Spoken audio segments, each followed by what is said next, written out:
Abba Padre, en el nombre de Jesús, envíanos tu Espíritu.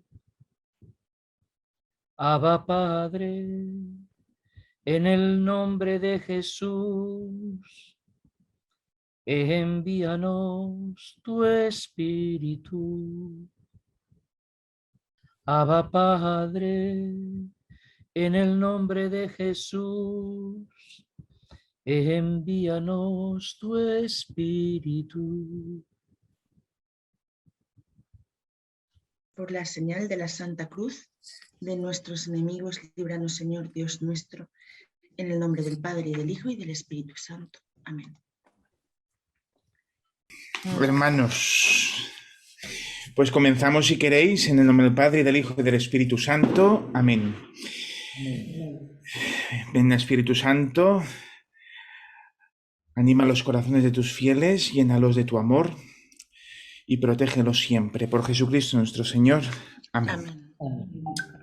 Muy bien, pues vamos a empezar. Me comentasteis que hicieron una charla para hablar sobre el sacramento de la penitencia, dudas que teníais, y sobre todo hay un problema que yo mirándolo me he dado cuenta, o sea, estudiándolo me he dado cuenta que hay un problema de base, y es que mucha gente ignora muchas cosas, muchos aspectos del sacramento de la penitencia. Incluso sacerdotes, o sea, no es que estoy hablando de laicos solamente. Es un sacramento realmente admirable.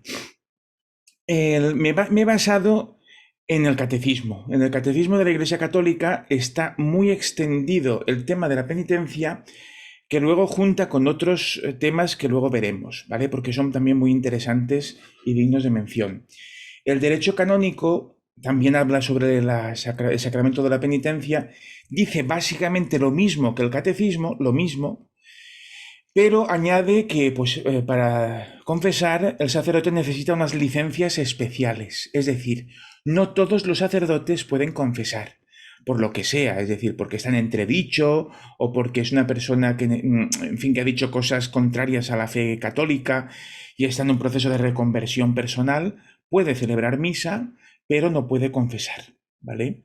Entonces luego se le pueden dar las licencias de nuevo. Es lo único que trata el derecho canónico. Nosotros vamos a centrarnos en la explicación que nos da oficialmente la Iglesia y que da respuesta a todas y cada una de vuestras preguntas. Preguntasteis, y además es una cosa que aquí en la parroquia también me ha preguntado mucha gente, han coincidido en muchas de vuestras preguntas, de que nos, o sea, ¿qué efectos tiene la confesión? ¿Por qué no me puedo confesar con Dios y ya está? El sentido del confesionario. ¿Cómo puedo hacer un examen de conciencia? Si lo debo de hacer todos los días. Muchos habéis hecho la misma pregunta formulada de distintas maneras. La penitencia impuesta. Si no se entiende, si es contraria a la doctrina, si ya habiendo hecho la penitencia se te olvida, o no se puede cumplir la penitencia, ¿qué debes hacer? Etcétera, etcétera, ¿no? Entonces, vamos a centrarnos en todos estos aspectos, siempre a la luz del magisterio de la Iglesia, ¿vale? Vamos a ver. La penitencia, el sacramento de la penitencia, se le llama de muchas maneras. Sacramento de la conversión, sacramento de la penitencia, sacramento de la confesión, sacramento del perdón y sacramento de la reconciliación. Todos estos nombres se dirigen al mismo sacramento. Es el sacramento que, por tanto, es un lugar de encuentro con Dios, además muy privilegiado, en el cual el penitente, es decir, el cristiano que reconoce su pecado, se ve ante el espejo, ve cómo es, se ve pecador y necesita reconciliarse con Dios. Es la cura que pone la Iglesia para esa persona poder acceder a esa necesidad de perdón, de obtener el perdón de Dios. El perdón de los pecados es algo que solo puede hacer Dios. De hecho, los fariseos y los judíos decían, ¿quién puede perdonar pecados sino Dios? A Jesús, ¿no? Entonces, es algo exclusivo de Dios, pero que Dios dio el poder a sus discípulos por medio de Jesucristo, les dio el poder de perdonar pecados. A quienes les perdonéis los pecados les quedan perdonados, a quienes se los retengáis les quedan retenidos. Y dio a Pedro las llaves de la iglesia, ¿no? Es decir, dio a la iglesia el poder de atar y desatar. Esto es también muy interesante.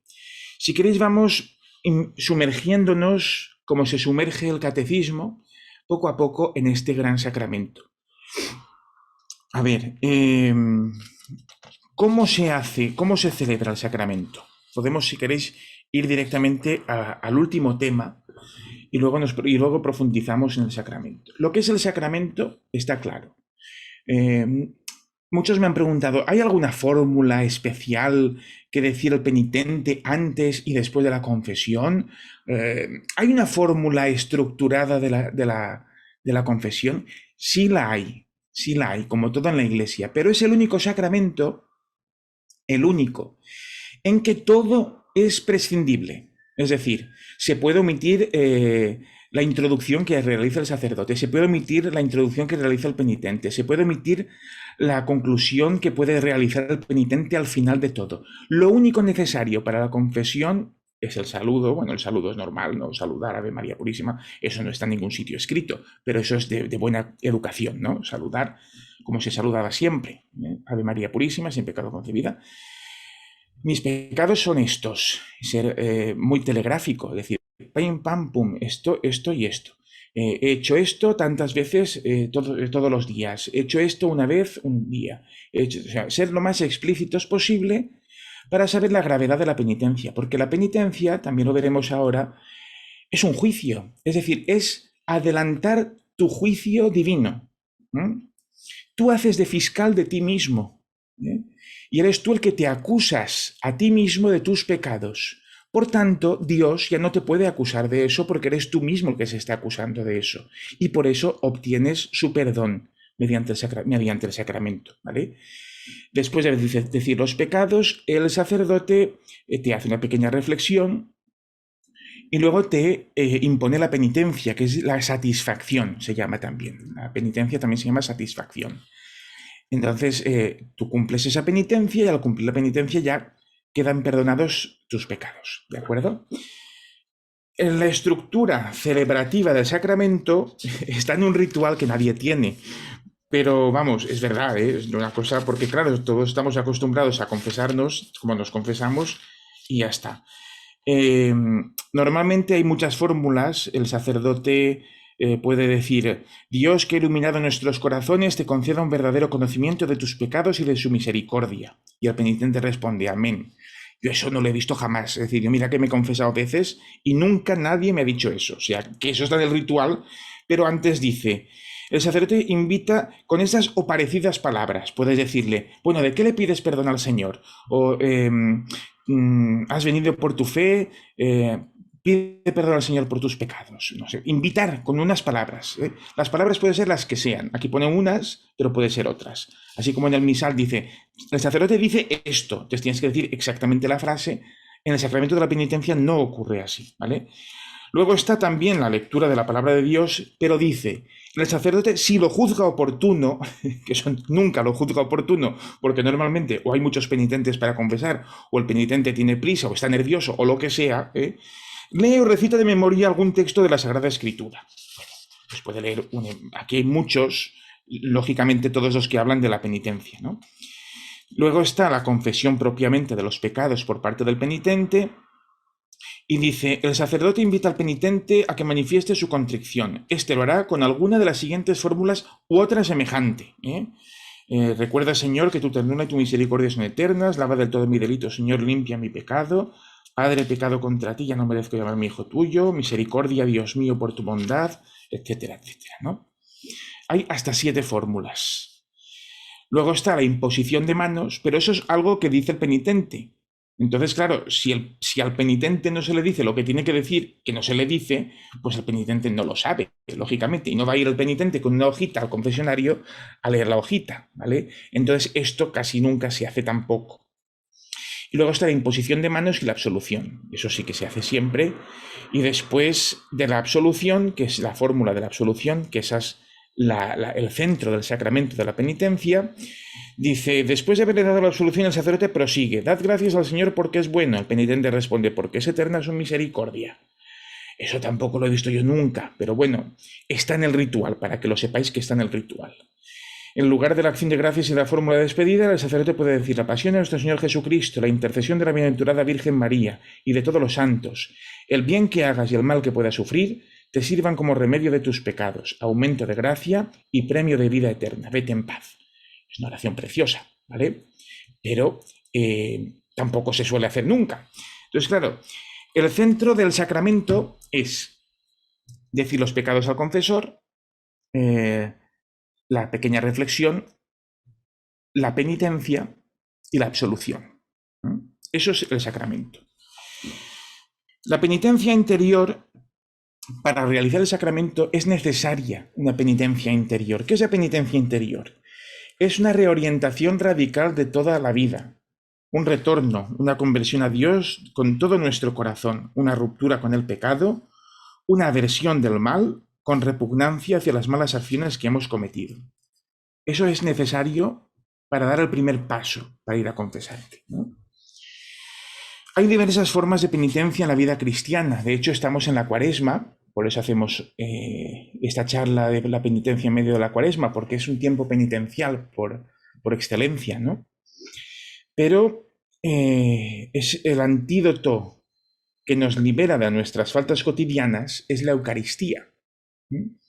Porque están los pecados veniales y los pecados mortales. La Eucaristía libera de los pecados veniales. Ahora luego veremos qué diferencia hay entre ambos.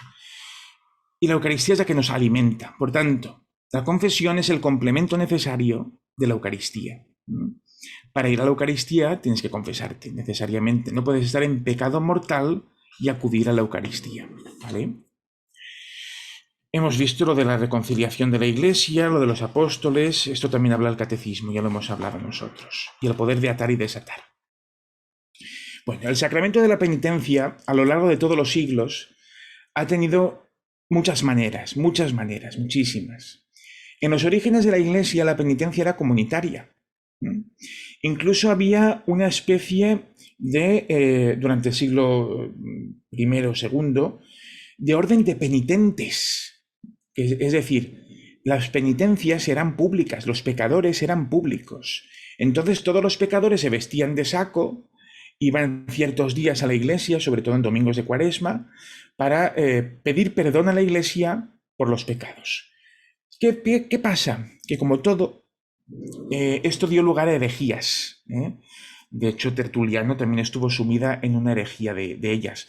Herejías de lo de siempre, que viene el fin del mundo en poco tiempo y todos hemos de hacer penitencia y confesarnos continuamente para estar preparados para el fin del mundo, ¿no? Los montanistas y tal. Bueno, total, poco a poco se fueron dando cuenta, sobre todo durante el siglo VII, los misioneros irlandeses, inspirados en la tradición monástica de Oriente, trajeron a Europa la práctica privada de la penitencia. En el siglo VII, es decir, hasta el siglo VII, era lo de la orden de penitentes, que hacían penitencias públicas. En el siglo VII trajeron hasta la penitencia privada, ¿vale? No exigía la realización pública y prolongada de obras de penitencia antes de recibir la reconciliación con la Iglesia, como sí pasaba anteriormente con el orden de penitentes. El sacramento se realiza desde entonces de una manera más secreta entre el penitente y el sacerdote. Aquí se ve cómo esta nueva práctica preveía la posibilidad de la reiteración del sacramento, así como antiguamente el orden de penitentes se recibía una absolución prácticamente en la vida, porque estabas varios años haciendo penitencia pública y luego recibías la absolución y ya está. Aquí se dieron cuenta que era una cosa que era necesaria para hacerla continuamente, ¿vale? Entonces, poco a poco, a través de los cambios que la disciplina y la celebración de este sacramento han ido experimentando durante todos los siglos, se va descubriendo una estructura fundamental. Comprende dos elementos igualmente esenciales. Por una parte, los actos del hombre que se convierte bajo la acción del Espíritu Santo, Es decir, la contrición, la confesión de los pecados y la satisfacción es la penitencia, el cumplimiento de la penitencia, ¿vale?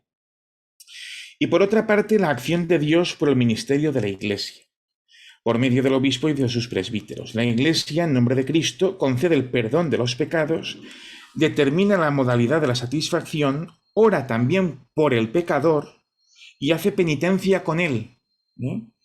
Así el pecador es curado y restablecido en la comunión eclesial, ¿vale?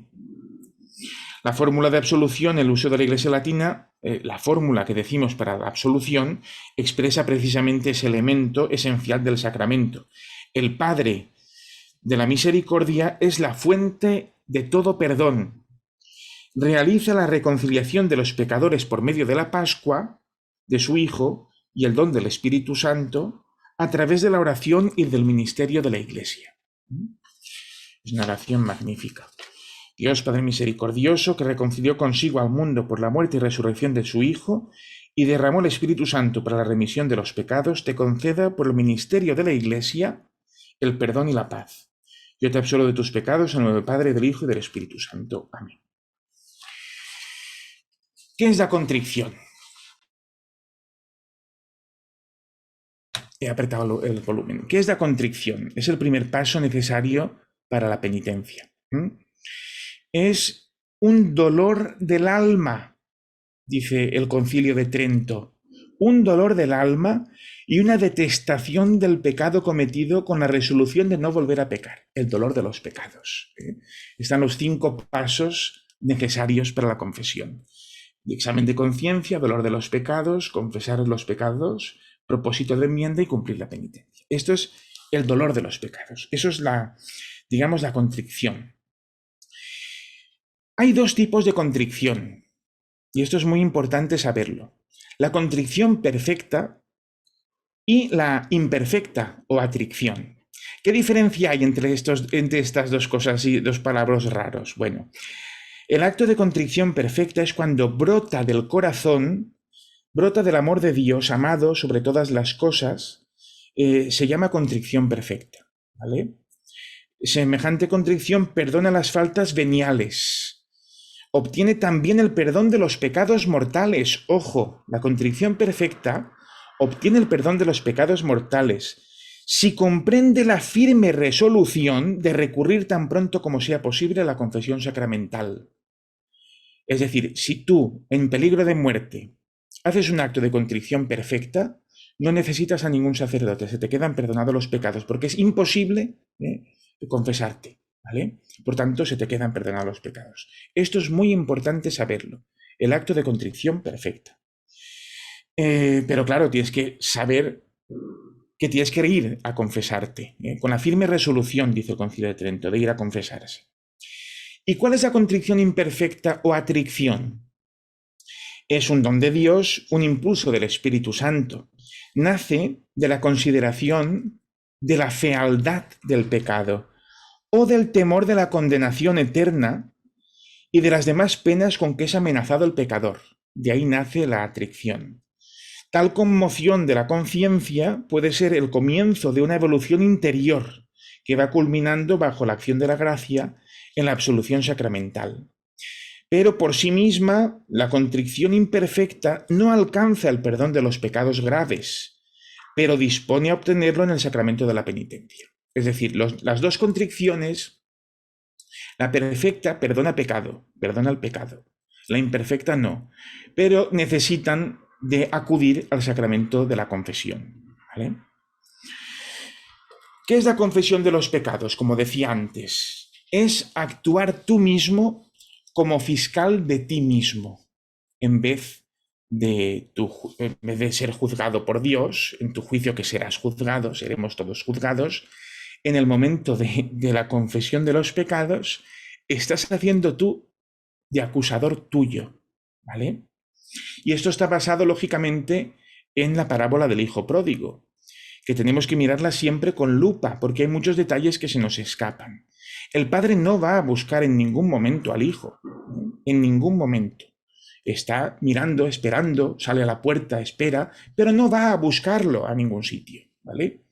Es el Hijo el que, reconociéndose pecador, reconociendo su pecado, teniendo ese dolor del pecado, hace propósito de enmienda. Iré a mi padre y le diré, trátame como uno de tus jornaleros.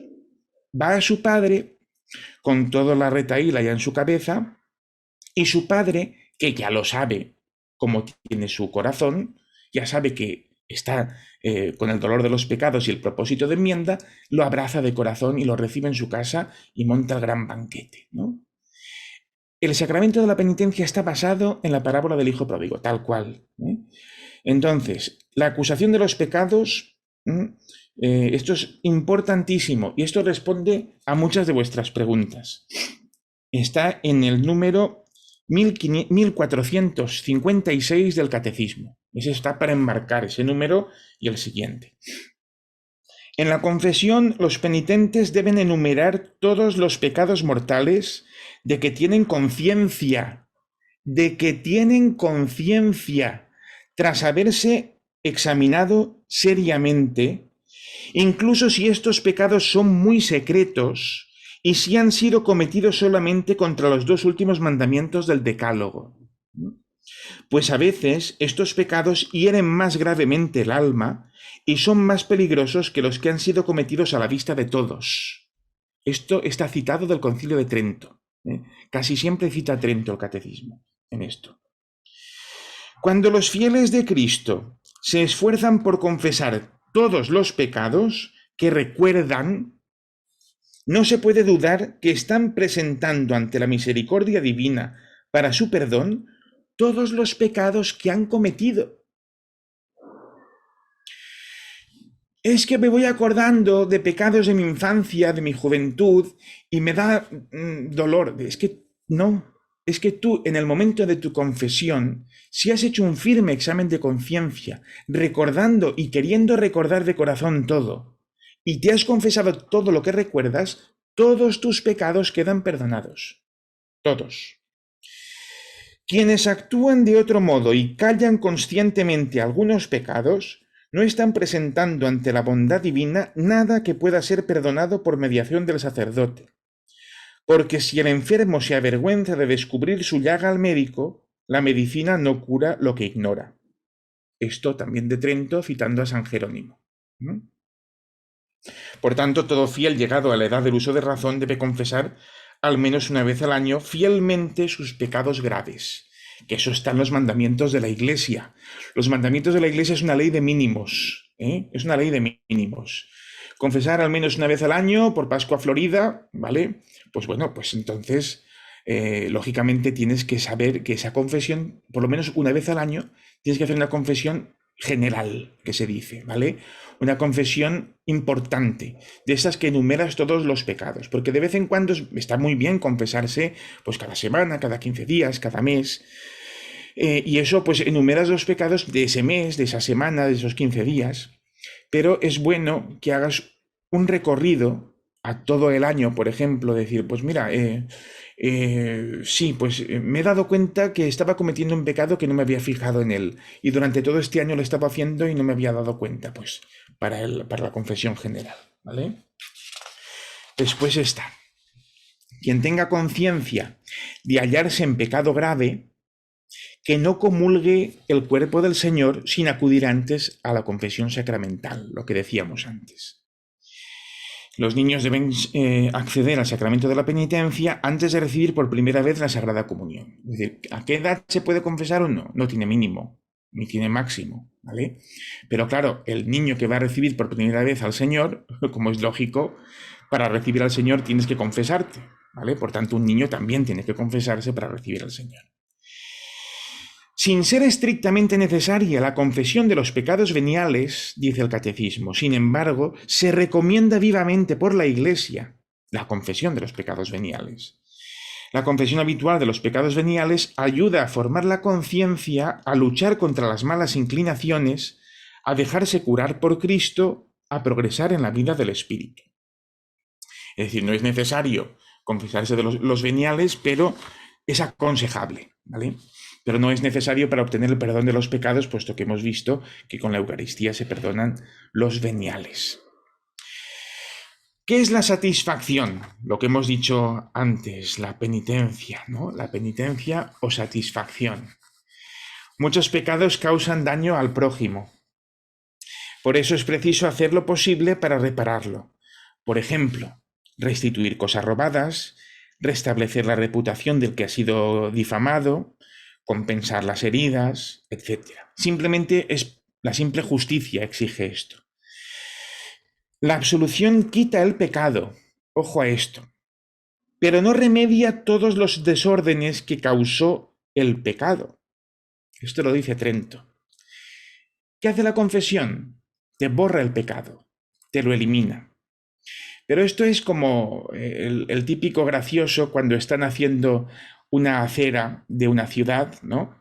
Están poniendo el cemento y poniendo el molde de la acera, y este es el típico gracioso que mete el pie y para dejar ahí la huellecita puesta, ¿vale? Digamos que el pecado sería el zapato ese, que ha hecho esa huella, ¿vale?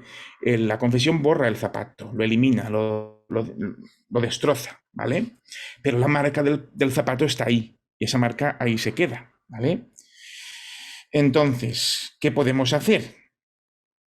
Liberado del pecado, el pecador debe todavía recobrar la plena salud espiritual. Por tanto, debe hacer algo más para reparar sus pecados. No simplemente confesarte y ya está. Debe satisfacer de manera apropiada o expiar sus pecados. Esta satisfacción se llama también penitencia, ¿vale?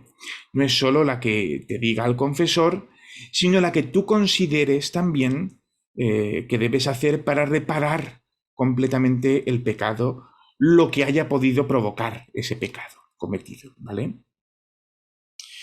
El ministro del sacramento es el sacerdote. Hemos visto que está directamente designado por Cristo a los apóstoles, por tanto, los sacerdotes que son colaboradores de los obispos, que son los sucesores de los apóstoles, también perdonan pecados en nombre de Cristo. Una cosa que me he marcado también en redondel es el número 1466 del Catecismo. Porque hay veces que los fieles tenéis que tener esto muy en cuenta siempre que vayáis a confesaros, ¿vale? El confesor no es dueño, sino el servidor del perdón de Dios. El ministro de este sacramento debe unirse a la intención y a la caridad de Cristo. Debe tener un conocimiento probado del comportamiento cristiano, experiencia de las cosas humanas, respeto y delicadeza con el que ha caído. Debe amar la verdad, ser fiel al magisterio de la Iglesia y conducir al penitente con paciencia hacia su curación y su plena madurez. Debe orar y hacer penitencia por él, confiándolo a la misericordia del Señor. Esto tendría que estar grabado dentro de todos los confesionarios, grabado en la madera, para que nadie lo quitara. El sigilo sacramental, el sigilo de las confesiones es una obligación, también está en el derecho canónico. Todo sacerdote que oye confesión está obligado a guardar secreto absoluto sobre los pecados que sus penitentes le han confesado bajo penas muy severas, muy severas. Vamos a ver ahora cuáles son los efectos del sacramento de la penitencia. Toda la fuerza de la penitencia consiste en que nos restituye a la gracia de Dios y nos une con Él en profunda amistad. Eso lo dice el Catecismo Romano. Nos restituye a la gracia de Dios y nos une con Él con profunda amistad. Por tanto, tiene como resultado la paz y tranquilidad de la conciencia, a las que acompaña un profundo consuelo espiritual. Si una confesión no está bien hecha, o una penitencia, o una absolución, o lo que sea, ese consuelo espiritual no se da. Sí, dices, he cumplido la penitencia, pero no tienes esa consolación interior necesaria tras toda confesión, ¿vale? Y también la dimensión eclesial del sacramento de la penitencia. Reconcilia con la Iglesia al penitente, El pecado menoscaba o rompe la comunión fraterna.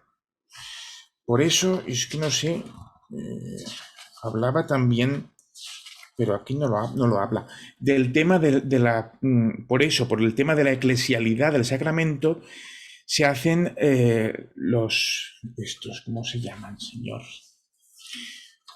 Un momento.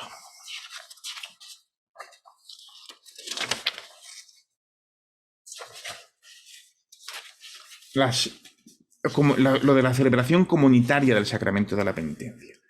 Es decir, se celebran a nivel comunitario para que se vea que es toda la comunidad cristiana también la que pide perdón. Pero la confesión siempre es individual. Solo, bueno, lo veremos después, creo, solo son generales bajo un peligro de muerte, bajo inminente peligro de muerte, o que pasa alguna cosa que sabes que los penitentes no van a poder confesarse otras veces. Por ejemplo, pues no sé, pues están llevando un camión de presos y se los llevan así de repente y no se van a parar, y sabes que a saber dónde van a parar esos presos, pues puedes hacer la absolución general, ¿vale? Pero siempre tienen que tener el firme propósito de confesarse individualmente, ¿vale? Si no pueden confesarse porque les encierran y no les hacen visitas, o se mueren por cualquier causa, pues sí, tienen el perdón de Dios.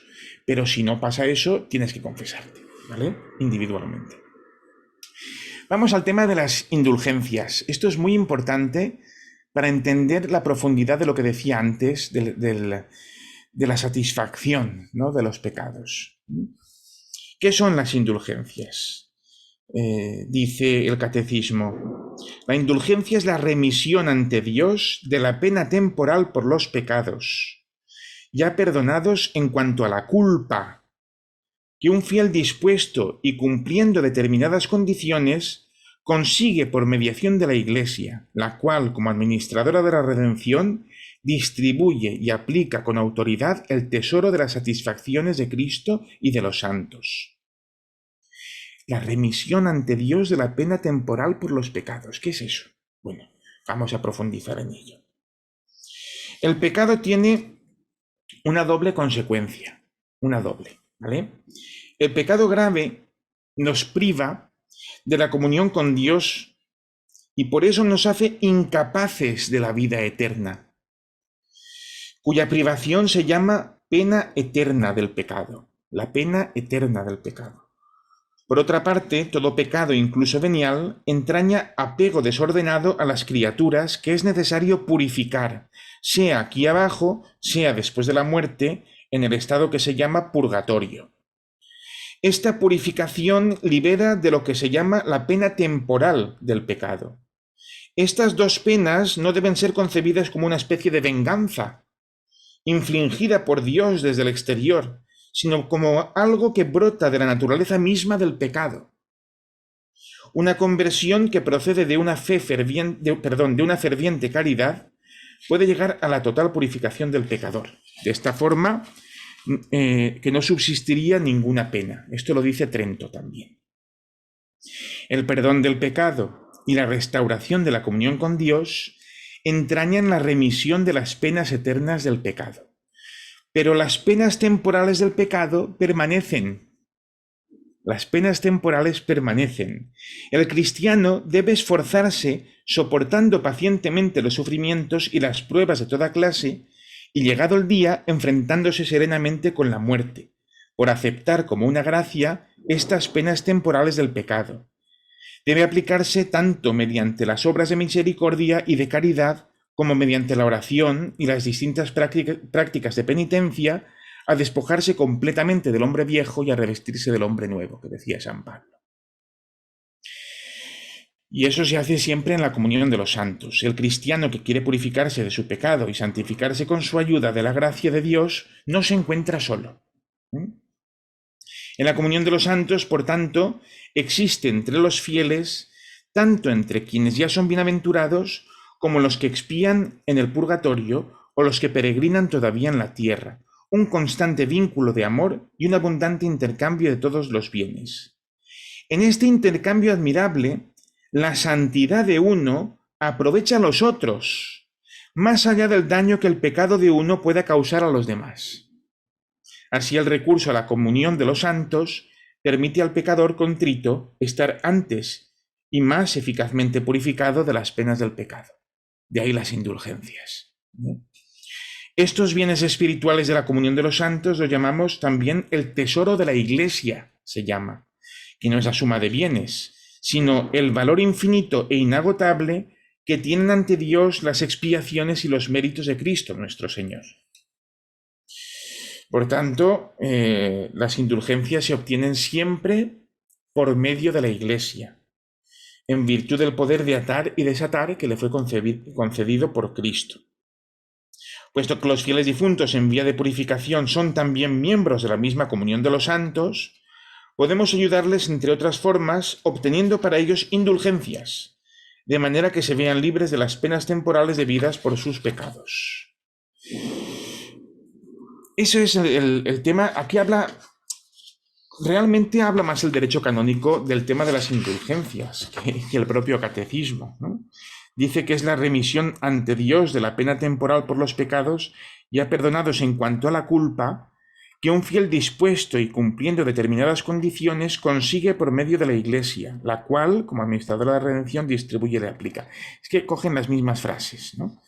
Pero vamos, la indulgencia es parcial o plenaria, según libere de la pena temporal debida por los pecados en parte o totalmente. Es la pena temporal debida por los pecados lo que quita la indulgencia, ¿vale? Entonces, claro, si obtiene indulgencia plenaria, la gente pasa olímpicamente y no sabe a lo que es. Pues es que te puedes aprovechar de esas indulgencias que la Iglesia ofrece. Pues hay muchas, ¿no?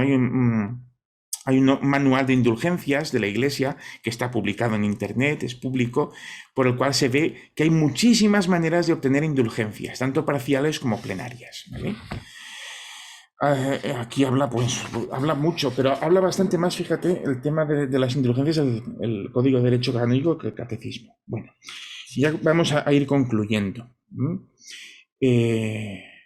Bueno, aquí sí, efectivamente, ¿ves? Yo digo, no habla del sacramento de la celebración comunitaria, sí que habla.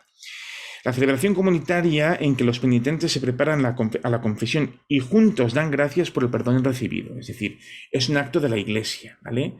Se reúnen para pedir perdón y después de pedir perdón individualmente se reúnen para dar gracias a Dios, ¿vale? En ese sentido tiene lugar la celebración comunitaria del sacramento de la penitencia. Esta celebración expresa más claramente el carácter eclesial de la penitencia, como decíamos antes. A la celebración comunitaria de la reconciliación con confesión general y absolución general es la que solo se pone en casos muy extremos. Solo se da en necesidad grave, dice el Catecismo. Semejante necesidad grave puede presentarse cuando hay un peligro inminente de muerte sin que el sacerdote o los sacerdotes tengan tiempo suficiente para oír la confesión de cada penitente. Si esto no concurre, es inválida la absolución general. Inválida. Porque solo se da en este caso, ¿vale? Y como los sacramentos no son del sacerdote, sino que son de la Iglesia, la norma de la Iglesia es esta, y es clarita, ¿vale?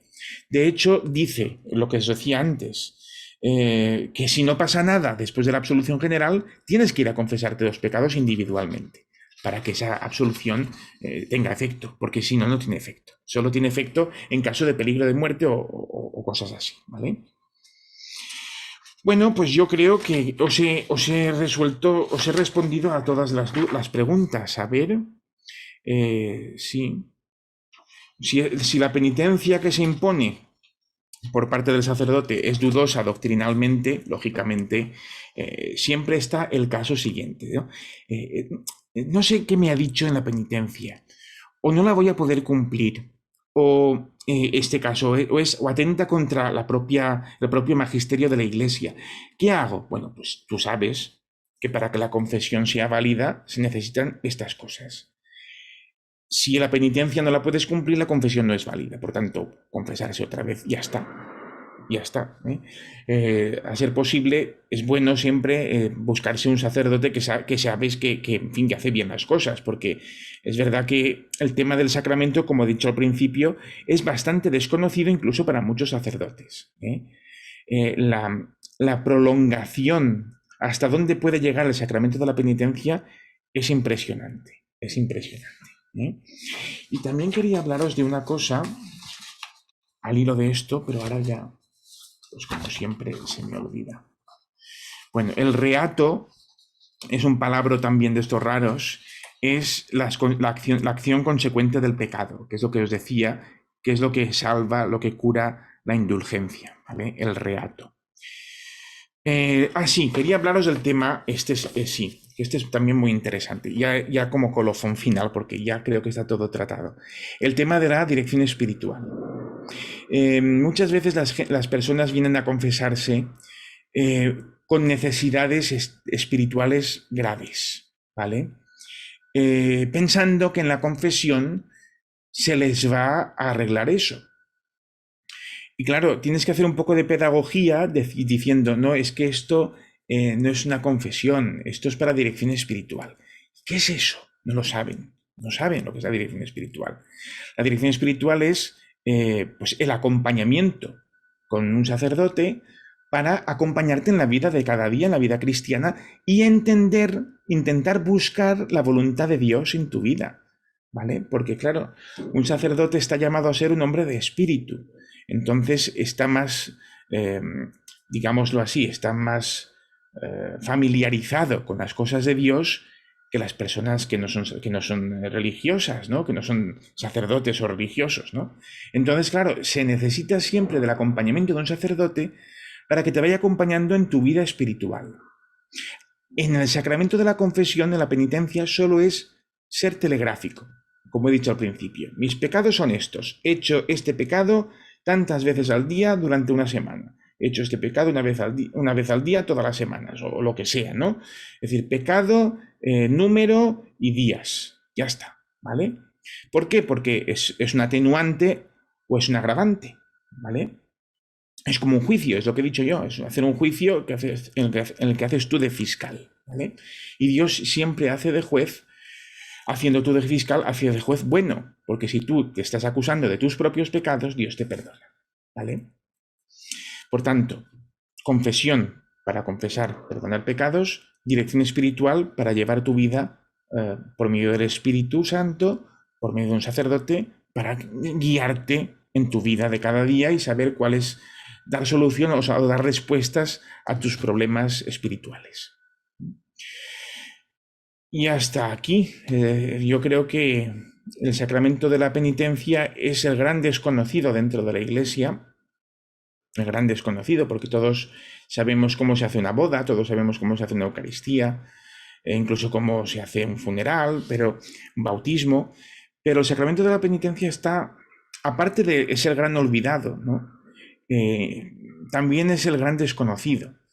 No sabemos, porque no se habla de estos temas, no sabemos lo que es el reato, lo que es la pena, lo que es el cumplimiento, lo que es la contrición perfecta, la atrición, que es la contrición imperfecta.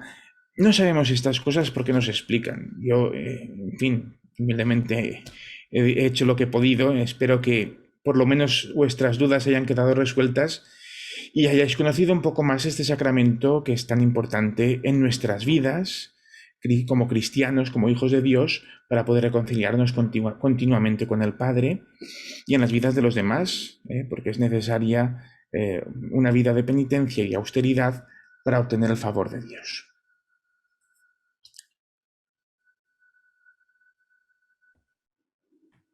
Sí, muchas gracias, don Borja. Si alguien tiene alguna duda que le haya surgido al escuchar todas las cosas que nos ha dicho, un montón, pues que este es el momento. Eso. Okay, Es el yo momento tengo una perfecto. pregunta. Sí. Bueno, 3 preguntas. Ajá.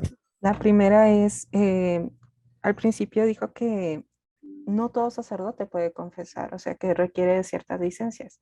Uh-huh. Pero en caso de emergencia, de peligro mortal, ¿puede hacerlo, ¿cierto? Totalmente, totalmente. Incluso uno que ha dejado el ministerio. En peligro de muerte, la iglesia, que es madre, siempre quiere el bien de sus hijos. En peligro de muerte, si tú eres, o sea, hay ministro, que es el sacerdote, hay materia, que es el pecado, y hay forma, que la absolución se hace, ¿eh? Sean cuales sean las circunstancias. Incluso esas licencias se pueden devolver, ¿eh? Y eso es todo reversible, ¿no? Si pide perdón el sacerdote, se arrepiente y tal, pues le devuelven las licencias, ¿vale? Eso está también todo explicado en el derecho canónico y además está muy bien. Es un tema que yo tampoco sabía, ¿sabes? Pero vamos que sí, está en peligro de muerte totalmente, totalmente. Tenga o no licencias, ejerza del ministerio ya o ya no lo ejerza, puede perdonar los pecados, sí, es la absoluta. Ok. La otra pregunta es, cuando durante la confesión o al concluir el sacerdote da un consejo que es gravemente contrario al magisterio, bueno, obvio, aparte de que uno no le va a hacer caso porque es evidentemente malo, ¿se tendría que denunciar a su obispo? Es lo que tendríamos que hacer siempre, sí. Es lo que siempre se tendría que hacer. Al vicario episcopal, al ordinario del lugar, porque estamos en nuestro deber de cumplir cada uno con nuestras obligaciones. Y para eso está la corrección fraterna, ¿eh? Y esos casos graves deben saberlo los superiores. Eso sí que es necesario, porque es verdad que hay penitencias, yo lo sé, porque lo he oído, hay penitencias que son, en fin, para denunciar, sí. Sí, bueno, no solo penitencia, sino que a veces dicen, no, eso no es pecado, cuando Claro, evidentemente es pecado, claro. y dan un consejo incluso fomentando el pecado.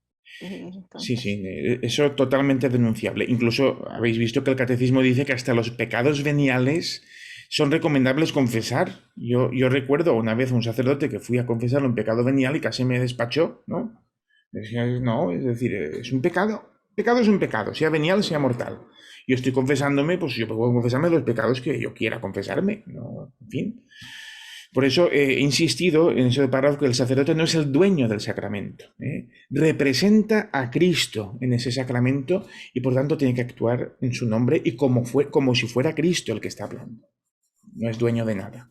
otra pregunta, en alguna lectura espiritual confiable, no recuerdo el autor, decía que era bueno también confesar las tentaciones, porque eso es descubrir al maligno, o sea, la acción del maligno y puede ayudar a prevenir futuros pecados. Sin embargo, a veces cuando lo he tratado de hacer, me ponen en alto así como, no, no, no, nada más los pecados. Entonces, Ya. no sé qué tan Es que, conveniente sea claro, eso.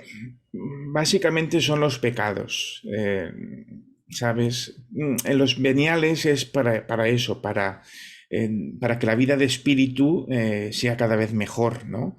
Precisamente lo que tú comentas ahora, para prevenir las tentaciones y tal. Para eso se pueden confesar los veniales. Pero vamos, solo los pecados. Vamos, en lo que dice el magisterio, solo los pecados. Sí. Y bueno, la última pregunta. En el Código de Derecho Canónico, ¿en qué número, no sé si lo tenga a la mano, viene lo de las indulgencias? Sí, claro, te lo digo enseguida. En el capítulo cuarto, el número 992. Capítulo cuarto del título cuarto. Gracias. 992 hasta... son pocos, 997. Ok, gracias. Es que es más explícito que en el catecismo. Lo de cómo te puedes lucrar de las indulgencias, cómo puedes ganar indulgencias para un alma del purgatorio, etc. Está mejor explicado que en el catecismo. Más conciso. Hola, buenas tardes. Buenas. Padre, me ha pasado muchas veces, me ha pasado muchas veces que me confieso y el sacerdote no está revestido, no tiene la estola. Creo que se llama así la estola, ¿no? Lo que tiene que ponerse. Sí. No es importante, no es prescindible, no está No bien pasa, porque me no queda la pasa duda nada. y he Sí. escuchado programas. No, de No hecho, pasa nada. en la calle te Perfecto. puedes confesar tranquilamente también, sea vestida de sotana o con clériman, eso no.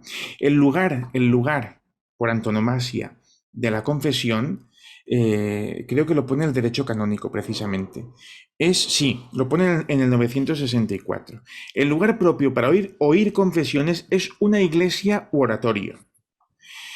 Luego dice, por lo que se refiere a la sede para oír confesiones, el confesionario, la Conferencia Episcopal dé normas asegurando en todo caso que existan siempre en lugar patente confesionarios provistos de rejillas entre el penitente y el confesor que puedan utilizar libremente los fieles que así lo deseen.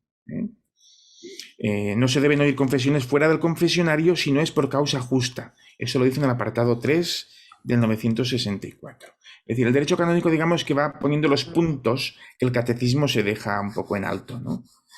Pero sí, el lugar propio para confesarse es una iglesia u oratorio, y sobre todo el confesionario. Pero claro, por ejemplo, un impedido que lleva una silla de ruedas muy grande no puede acceder a un confesionario de ninguna manera, por tanto tiene que hacerlo en cualquier rincón del templo, ya está, no pasa nada.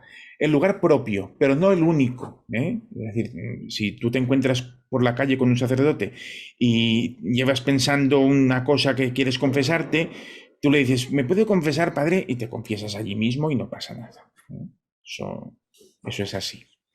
Y otra pregunta, padre. Aquí en la iglesia, cerca de mi casa, vino un sacerdote que no era sacerdote. El sacerdote celebró matrimonios, celebró confesiones y no era sacerdote. Pues Fue un todo es engaño. inválido, todo es inválido.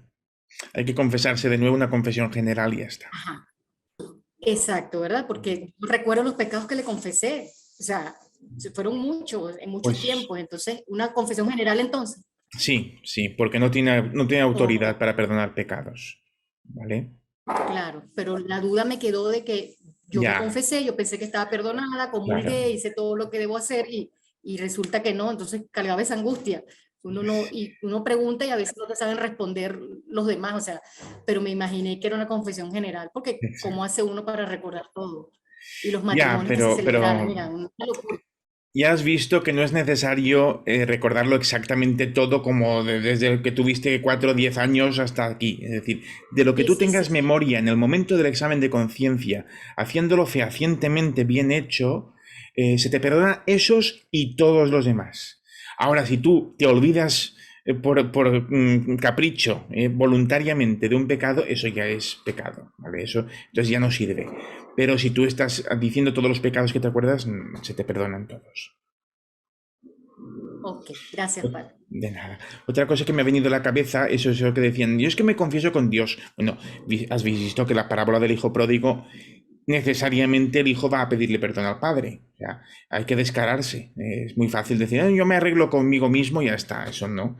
Si somos iglesia para todo. Necesitamos celebrar los sacramentos en comunidad y también recibir el perdón. Eso es necesario, ¿vale? Imprescindible, de hecho.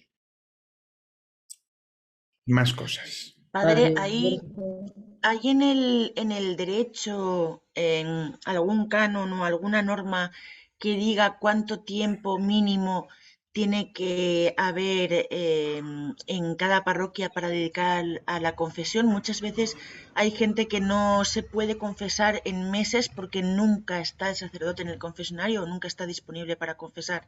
¿No hay ninguna norma que diga que el sacerdote debe confesar mínimo X horas a la semana o dedicar X horas a la semana? No, eso no. Entonces, ¿es posible que haya sacerdotes que no dediquen durante meses nada de tiempo a ponerse en el confesionario? Hombre, no es lo propio, porque el sacerdote tiene que buscar el bien de las almas, y el bien de las almas requiere atención física de las almas. Entonces, claro, la atención física está por antonomasia en el sacramento de la penitencia, porque luego a la misa van los que quieren y ya está, y se hace una misa para todos, haya 5 o haya 50. Pero para que vayan a misa y puedan comulgar, tú tienes que confesarlos, claro. Eso es de cajón. Una cosa interesante que me has recordado, me ha venido a la cabeza, es que hay un canon en el derecho canónico que es maravilloso, también de estos para poner dentro del confesionario. En el 978, el primer apartado, dice, al oír confesiones tenga presente el sacerdote que hace las veces de juez y de médico, y que ha sido constituido por Dios ministro de justicia y a la vez de misericordia divina, para que provea al honor de Dios y a la salud de las almas. Mejor, más conciso y mejor dicho, imposible. Luego es lo que decías tú. Al administrar el sacramento, el confesor, como ministro de la Iglesia, debe atenerse fielmente a la doctrina del magisterio y a las normas dictadas por la autoridad competente. Pero no pone en ningún lugar un tiempo. Eso se presupone que tú debes de tener un tiempo para las almas, lógicamente. Eso se presupone. Es como se presupone que celebras todos los sacramentos. Los sacramentos que más celebra un sacerdote es la penitencia y la Eucaristía. Es así, por ese orden además. Yo confieso a más penitentes que misas hago. Tanto es que es normal, ¿no? Si van 50 personas a misa, tienes que confesar a 50 y hacer una misa. Pero bueno, en fin, son cosas que eso también tiene que ver cada cual. Mira, es lo Eso que... de la confesión general, Hmm. aparte en el caso que ha comentado Reina Torres, ¿en qué momentos es conveniente hacer una confesión general?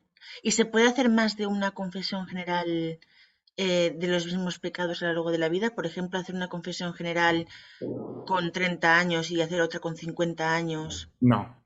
A ver, como he dicho, los pecados que se confiesan quedan todos y todos los anteriores y todos los que sean hasta entonces perdonados. Todos. Cuando tú haces un buen examen de conciencia, todos los pecados se te quedan perdonados hasta esa fecha, hasta esa confesión. ¿De acuerdo? Entonces, tienes que hacer un examen de conciencia desde esa última confesión hasta la siguiente. Porque yo he escuchado que es conveniente hacer una confesión general, por ejemplo, cuando se va a iniciar una dirección espiritual para que el director espiritual pueda conocer bien tu trayectoria, tu esto. Y también he escuchado que cuando hay veces que la persona tiene problemas para sentirse perdonada, aunque haya habido perdón, pero sigue remordiéndole los pecados y sigue machacándose y sigue que no se consigue perdonar a sí misma o lo que sea, que a veces una confesión general apacigua el alma, Sí, bueno, decirlo de alguna manera. a ver, es necesario una vez al año, como manda la Iglesia, pues por Pascua, por ejemplo, por Semana Santa, por Pascua, aprovechando el triduo pascual, hacer una confesión general, pero puedes hacerla en cualquier momento, me explico. O sea, eso no tiene ninguna importancia mayor, ¿eh? Se recomienda hacer una de vez en cuando y ya está, ¿vale? Que tampoco lo recomienda el catecismo ni el magisterio. O sea, no se recomienda oficialmente en ningún sitio. Es recomendable para el alma, para uno mismo. Y es lo que se suele decir, hacer una confesión general de vez en cuando. Tampoco es necesario hacerla una vez al año. Pero bueno, está bien. O sea, cuando uno tiene conciencia de pecado, está bien que sea consciente de su pecado y lo manifieste, ¿vale? En el sacramento de la penitencia. Entonces, cuando uno hace una confesión general, manifiesta precisamente eso, ¿no? La debilidad propia y la necesidad de Dios. Lo que decías, Lorena, está en el canon 976. Todo sacerdote, aun desprovisto de facultad para confesar, absuelve válida y lícitamente a cualquier penitente que esté en peligro de muerte de cualesquiera censuras y pecados, aunque se encuentre presente un sacerdote aprobado. Ojo. En peligro de muerte, todo sacerdote puede confesar. Un sacerdote secularizado también. También. Sí. Padre Borja, yo tengo una pregunta doble, ¿vale? Se refiere a el cumplir la penitencia. Hay gente que por el género de vida que llevamos de estrés y de todo eso, primero, se me ha olvidado lo que me mandó. O sea, o, por ejemplo, se dilata en el tiempo a la hora de cumplirla y entonces dice, ¿qué era lo que tenía que hacer? O sea, son olvidos de estos de memoria, ¿no? Ya. Y después, por otra parte, está el que, viendo que le han puesto una penitencia que es a lo mejor un poquito o larga o severa o que no puede, entonces dice inasumible, entonces dice, bueno, ¿y entonces yo qué hago? Porque eso es lo que me han puesto. ¿Qué puede hacer el penitente en este caso? En el caso de no poder satisfacer la confesión, pues confesarse de nuevo, a ser posible con otra persona, o decirle a ese sacerdote, mira, ponme otra penitencia porque no puedo cumplirla, y ya está. Porque, claro, la necesidad de satisfacer la culpa, es que es la penitencia. Si no puedes cumplir la penitencia, el orden del sacramento se pervierte, entonces no existe o sea, la absolución no es válida, me explico. Es como si no te hubieras confesado realmente, porque para haber una confesión se necesitan esos 5 pasos. Examen de conciencia, dolor de los pecados, que es la contrición y atrición, ¿vale? Contrición perfecta o imperfecta. Confesar todos los pecados, propósito de enmienda y cumplir la penitencia. Si al último no se da tampoco, o sea, no se da solo ese, es como si los demás no se hubieran dado, ¿vale? Es necesario los 5 para poder hacer una confesión perfecta, conforme manda la Iglesia. Respecto al dolor de los pecados, también eso es muy elástico porque las sensibilidades son muy dispares, ¿vale? Muy distintas de unos casos a otros. Entonces hay gente que tiene escrúpulos y es una enfermedad no solamente psicológica, sino espiritual. Y en cambio hay otra gente que pues es muy laxa. Entonces, pues, también, hombre, yo no quiero pecar, pero no pone ni condiciones ni nada y entonces vuelve a pecar otra vez y pecamos y pecamos y pecamos y volvemos a pecar. Y siempre están confesando, pero dices, pero esas confesiones son realmente, están bien hechas. ¿Nos puedes iluminar un poco el tema? Tienes que decirlo a ver, si se confiesa de sus pecados y aparte dice esas cosas, la obligación del sacerdote es hacerle ver lo que es pecado y lo que no, es decir, lo que es escrúpulo, lo que no se debe confesar y lo que se debe confesar en el momento de hacer la reflexión, ¿no? Y decírselo abiertamente, decir esto no está bien porque esto, en fin, pues esto es más para la dirección espiritual o incluso para el psicólogo que para una confesión, ¿vale? Y decírselo. Pero claro, la absolución luego es válida porque mientras se confiese de sus pecados y cumpla la penitencia después, la confesión es plenamente válida. Pero sí que es mirando el bien de esa alma, por el bien de las almas, es necesario decírselo, claro. Don Borja, ¿podría hacer alguna reflexión breve o alguna recomendación para hacer el examen de conciencia? Eso es interesante. Pues a ver, hay muchas formas. En el catecismo se basa en los 10 mandamientos. Hay muchas formas de hacer un examen de conciencia, realmente. Aquí, a ver, espérate. Es que me quiero ceñir a lo que dice el catecismo y no a mi pobre interpretación. El examen de conciencia, eso es. A ver. Es que habla del tema, pero habla muy poco. ¿Cómo hacer el examen de conciencia? Bueno, es que no habla directamente, no habla. A ver, el examen de conciencia es sobre los 10 mandamientos, básicamente. Es ir repasando los 10 mandamientos uno a uno y decir, bueno, yo aquí, ¿en qué he ofendido a Dios? Uno a uno, ¿vale? Básicamente son los 10 mandamientos. Luego, si ya quieres ir perfeccionando, bueno, pues ya te puedes meter en las bienaventuranzas. Es decir, pues yo no cumplo con las bienaventuranzas, pues mira, yo es que soy muy soberbio o tal. Eso depende de cada cual, ¿no? Todos tenemos la conciencia de lo que es un pecado. Un pecado es algo que no agrada a Dios. Entonces, ¿qué ocurre? Bueno, si no agrada a Dios, necesito pedirle perdón porque he hecho algo que desagrada a Dios, ¿vale? Ya está. Entonces es ir repasando tu propia vida a la luz del Evangelio, a la luz de la palabra de Dios, a la luz de todo, para saber qué está bien y qué no está bien, qué quiere Dios y qué no quiere Dios. Tanto actuar contra Dios, aunque sea inconscientemente, que hayas cometido un pecado inconscientemente, sabes que está mal hecho y te lo debes confesar, como es lógico.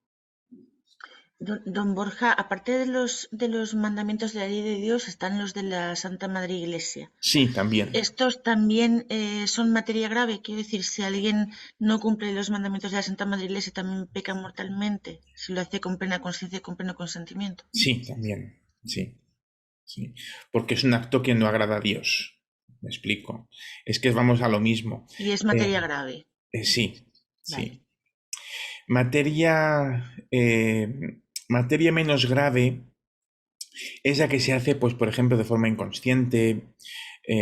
A ver, un pecado reiterado no tiene por qué ser grave, ¿vale? Es que, claro, tenemos que saber ver los niveles, los baremos que tiene la Iglesia para medir estas cosas, ¿no?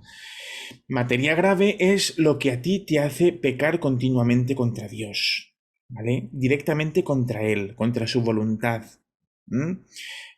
Algo que tú haces continuamente que sabes que está muy mal hecho, ¿vale? Pero muy mal hecho.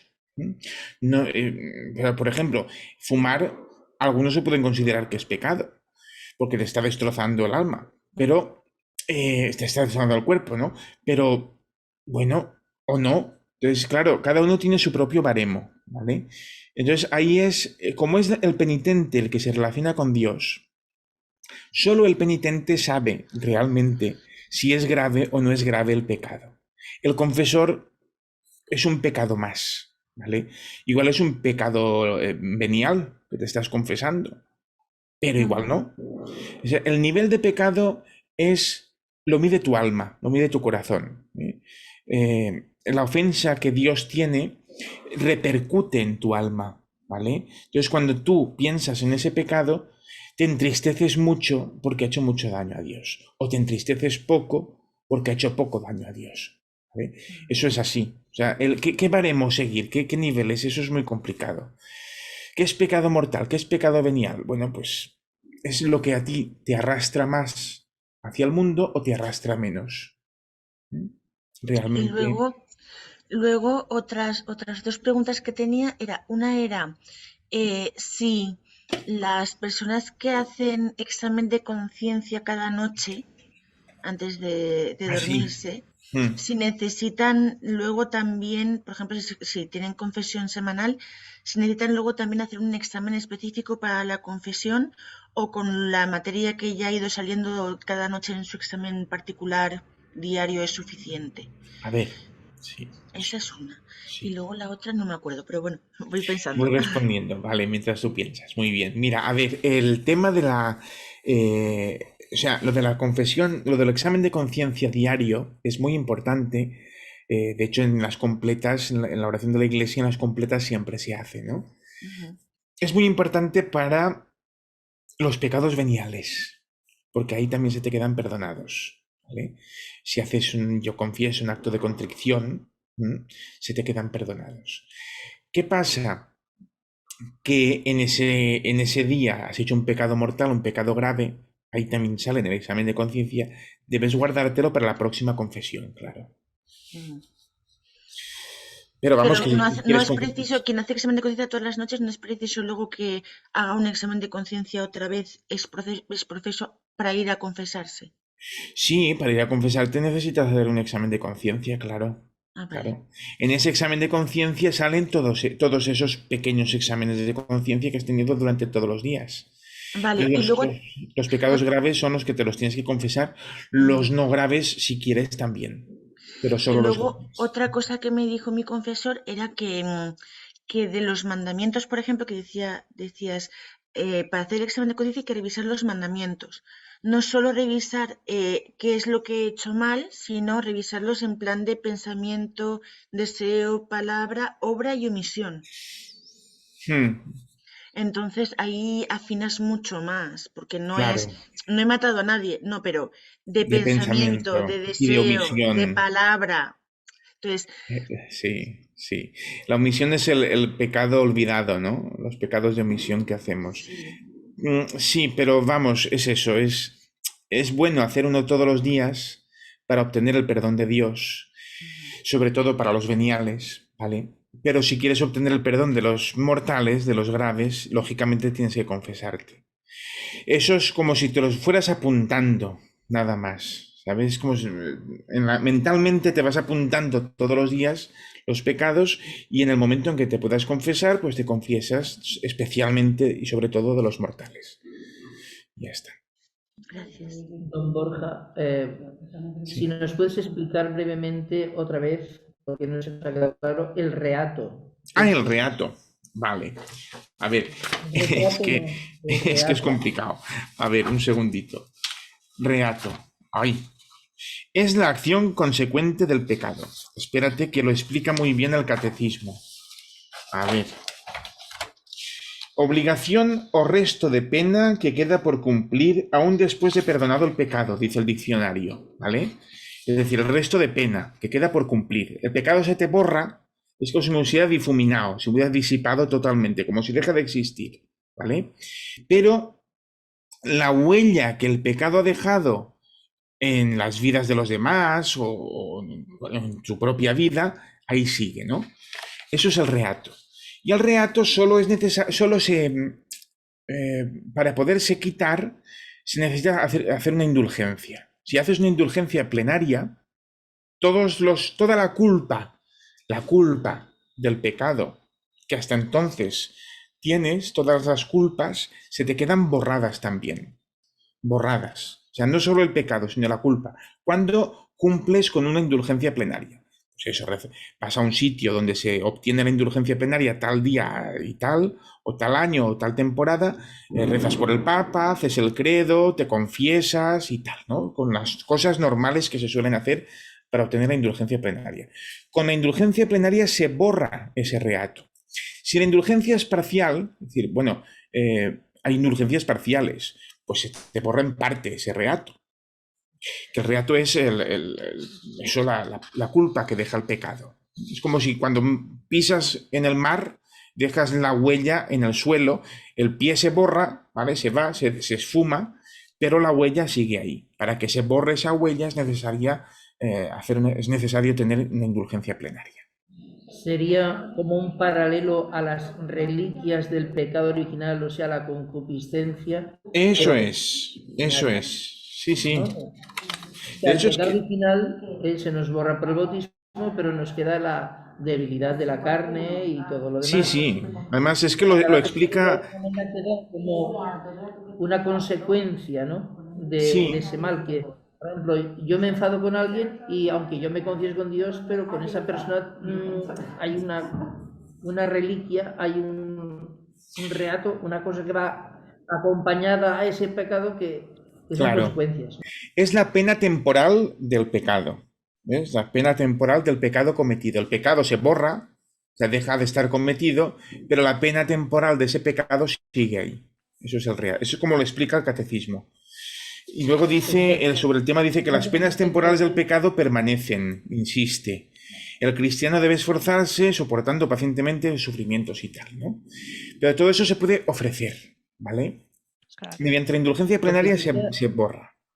Lo que quería yo también manifestar era que si yo me enfado con alguien y me dura muchos años, y es una... Imagínate la purgación que tengo cuando ya no esté en esta vida. O sea, que las consecuencias del pecado son realmente graves y desastrosas. Y a lo mejor lo que nos damos... Quiero decir que debemos poner más pecados de la lengua, pecados de pensamiento, se nos cuelan. Tal, ves las noticias enseguida a criticar, ¿no? Entonces, yo creo que ese reato deberíamos controlarlo. Claro, totalmente. Sí. Y es que no se habla de estos temas, no se habla.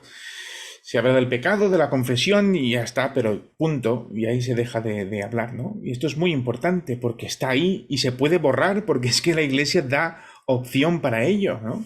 Y ahí está el tema de las indulgencias, que nadie sabe de qué va, casi nadie sabe de qué van las indulgencias. Yo estoy asombradísimo preguntando a mis feligreses, aquí a la parroquia, a los feligreses, si no saben lo que es. O sea, ¿para qué sirve una indulgencia? No tienen ni idea.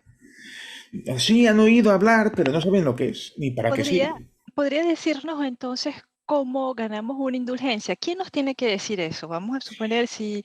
Yo me acuerdo que una vez yo fui a una puerta en el año de la misericordia, aquí a la catedral, y pasé por ahí, me confesé, pasé con mi hijo.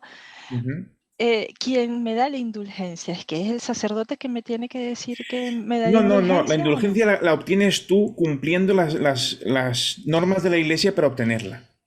Y se cumplen simplemente haciendo eso, visitando el lugar, confesándote, en ese lugar rezar por las intenciones del Papa, rezar el credo y ya está. O sea, es algo entre Dios y yo. Exacto. Más nada. No, no hay intermediarios, no hay nadie que dice tienes una indulgencia, etcétera. Nada. Ok, es lo mismo si se reza el rosario de la misma manera, ¿no? Exactamente, eso es. Ok. Hay muchas formas de obtener una indulgencia plenaria o parcial. Parcial, pues vas obteniendo indulgencias parciales y el buen Dios al final dirá, mira, ya tienes la indulgencia plenaria. Tampoco lo sabemos, ¿no? Claro, es que eso no lo podemos saber. Ok, yo Claro, tenía esa pequeña duda con respecto a las indulgencias. Está bien, gracias. de nada, eso faltaba. Más cosas, si hacen falta. Si está todo claro, me alegro. Padre, cuando se comete el pecado del aborto, Sí. que la persona lo confiesa, Ujú. ese reato debe ser enorme, Sí. porque es un pecado gravísimo. Ujú. Las Ahora se puede indulgencias confesar, sí. lo ayudan con esa culpa, pero hay que hacer otras cosas, supongo, ¿no? Sí, siempre es bueno cuando te arrepientes de corazón ir haciendo cosas para poder salvar todo eso, sí. Para poder salvar la culpa que deja porque no solo es la culpabilidad, es que es la culpa real que deja el pecado, ¿no? Es una culpa real. Y sí, es muy bueno ir obteniendo indulgencias plenarias. Es muy bueno Porque para el alma. el bebé está muerto, ya no hay manera de resarcir Claro. al bebé, el bebé está Ujú. muerto. Sí, claro, Entonces, hay está que hacer claro. cosas más Pero bueno, fuertes. puedes rezar también por él. Pero también Pero otras maneras de reparación son, por ejemplo, como esta gente que es ya muy conocida, que se dedicaba a promover el aborto y a realizar abortos, es ahora que han tenido una conversión, trabajar en la causa pro vida y reparar Exactamente, y salvar lo más que se pueda en exacto. las Pero, Hacer otras pero pro este manos. vida pecado, y promover todo eso. Ujú, este sí. pecado conlleva excomunión, la sentencia, y solo puede ser perdonado por un penitenciario, ¿cierto? Ahora no, Sí. ya no. Francisco, con el año de la penitencia, el año de... Uy, ¿cómo se En la llamaba? misericordia. El año de la misericordia dijo que cualquier sacerdote ya puede perdonar el pecado del Pero aborto. creo que era solo durante el año Pero de la esa, misericordia. exacto, era temporal, creo. No, se queda así, se queda así. Ok. La norma se queda Porque así. otra cosa, padre, otra cosa que no se habla es que las personas que conozco personas que se han confesado por haber cometido aborto con sacerdotes normales. No tienen Ya. idea. Yo soy la que les he dicho, mira, eso lo tiene que confesar, perdonar o confesarte con un obispo. Sí, no. Y cuando van con el obispo les dice, porque me han contado ellas, El pues, penitenciario mira, de la catedral habitualmente lo puede hacer, sí, pero hoy en día cualquier sacerdote puede hacerlo, ¿eh? De verdad. No, hoy, desde el año de la misericordia hasta ahora. Hasta el año de la misericordia tenías que ir al penitenciario de la diócesis, que normalmente está en la catedral, está el canónigo penitenciario, y a él tenías que dirigirte para poder obtener el perdón de ese pecado. Pero desde el año de la misericordia cualquier sacerdote. De hecho, como antiguamente se decía, tienes que comunicar que se ha confesado una persona que ha abortado, comunicarlo al superior, ¿vale? ah, imagínate. Yo vino una persona a confesarse conmigo, yo le di la absolución y fui a mi superior y le dije, mira, ha venido una mujer a confesarse del aborto. Y se me quedó pasmado mirándome diciendo, es que yo tengo la obligación de decírtelo. No decirte quién, pero decirte que ha venido una persona conmigo a confesarse de un aborto. Porque eso sí Claro. que estamos obligados. Cualquier sacerdote puede absolver y perdonar a esa persona, pero se ha de comunicar al superior. En mi caso, al vicario episcopal. Ya se lo dije y ya está. Ahora, padre, una pregunta cortita, ya cortita, pero me quedó. Mm. ¿Por qué los sacerdotes todos no pueden confesar? O sea, ¿tienen que hacer algo aparte? ¿Tienen que pedirlo? ¿O como los No, a ver, exorcistas? O sea, ¿cómo normalmente es es porque se esa les parte? quitan las licencias por algún tema o psicológico o algún Ah, tema ok, de haber atentado contra el magisterio de la iglesia en algún momento, cosas bastante extremas. Por eso es bastante ya, extraño, ¿no? Pero ya. sí, pero se dan casos. Quiero decir que no te extrañes porque vayas a un sacerdote y te digan, no puedo. Porque no puede, igual no puede de verdad. Sí, Que me no es hubiese una cosa. extrañado, hasta hoy me hubiese extrañado. Por eso digo que no es muy común, gracias a Dios, pero sí que si un sacerdote te dice, no, es que no puedo confesar, no se extrañe que es así, o sea, que puede no poder confesar. Ya, Las penas las pone el derecho canónico y es un poco complicado.